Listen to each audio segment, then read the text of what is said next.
Alright, so Paulos, in his book, as I was saying, the first argument that he addresses, first theistic proof, is the cosmological argument.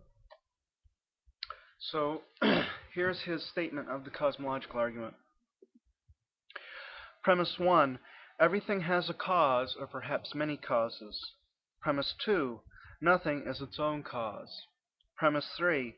Causal chains can't go on forever. Premise 4. So there has to be a first cause. Conclusion number 5. That first cause is God, who therefore exists. Now, the first observation I'd like to make is that I've never heard the cosmological argument expressed that way. Um, by a person who believes that it's sound, or by somebody who doesn't necessarily agree with the argument as sound, but they want to give it a fair hearing. So this is kind of a stacking of the deck against the argument by misrepresenting it. Alright, so there's three main objections that Paulos has to this argument. And the first one, let's see, the first one, he is willing to amend the first premise before he raises the objection. So the premise 1 prime, if you will, is that either everything has a cause or there's something that doesn't. So the objection that he raises is that the universe could be the necessary being. A necessary being is an uncaused being, let us say. So it could be there could be a God who explains it, or it could be the universe. Well, the problem with that is that the universe can't be uncaused because we know that it was caused. It was caused by the Big Bang. The universe is contingent. Every part of the universe is contingent. The universe as a whole is contingent. And sometimes people will say that that commits the fallacy of composition, but it doesn't.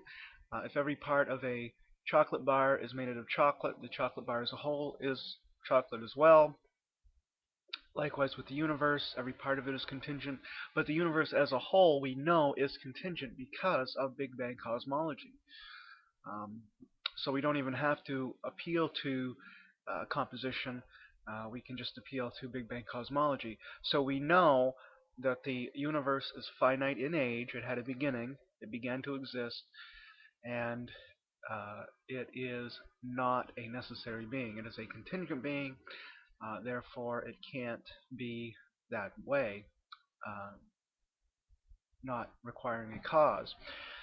Then when we turn to God, traditionally, classical theists have viewed God as a necessary being. His essence is to exist. He cannot not exist. So that is the essence of God, to necessarily exist. So God cannot have a cause. He cannot be contingent by nature, in contrast to the universe, which must be contingent by its nature. So that objection that it could be God or it could be the universe is simply false. It cannot be the universe. It has to be God. And then he appeals to Occam's razor in this connection.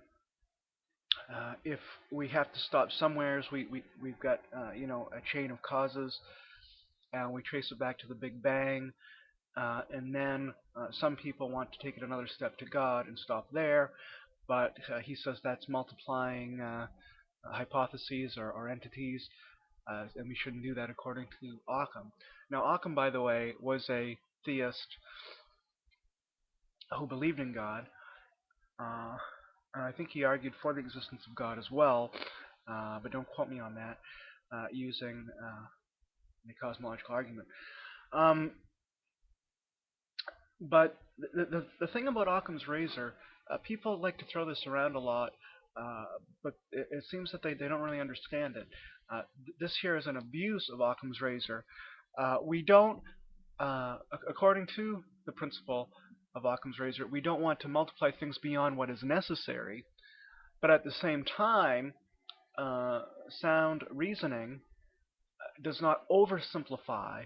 We don't want to uh, de uh, we don't want to subtract more entities than are necessary at the same time. So that's not Occam's razor, but that's a principle of sound reasoning.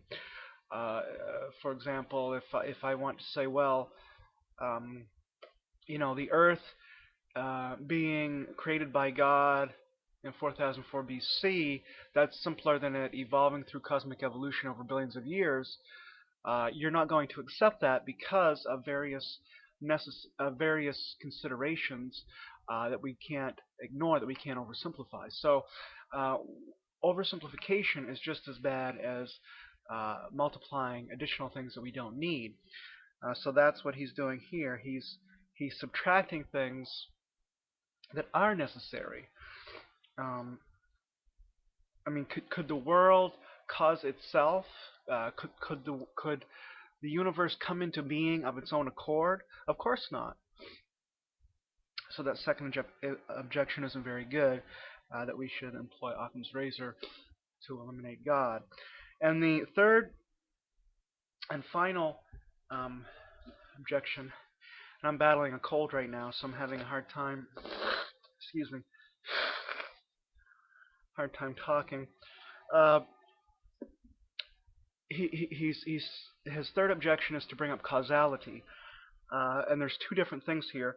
The first is that we have um, a cause and effect relationship within time. As time passes, a cause acts on something to bring about its effect. But then God is said to be outside of time and to be prior to the beginning of time at the Big Bang. Well, this is a very common objection, but it's wrong-headed. Now, causes, if we think about a physical cause of moving a physical object from point A to point B, yes, that has to occur within time. The momentum is built up, friction is overcome, and so on through a temporal process. But not all causes are that way. The cause of me being a husband is that I married my wife.